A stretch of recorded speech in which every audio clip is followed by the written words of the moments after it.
بسم الله الرحمن الرحيم.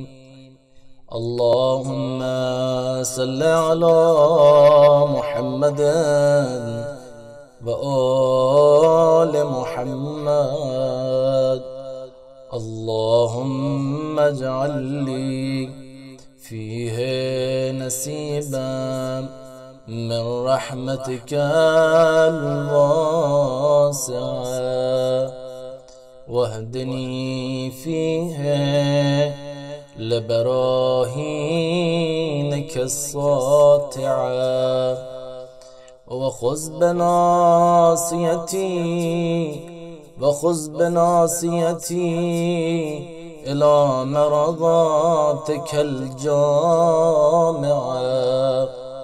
بمحبتك يا أمل المشتاقين،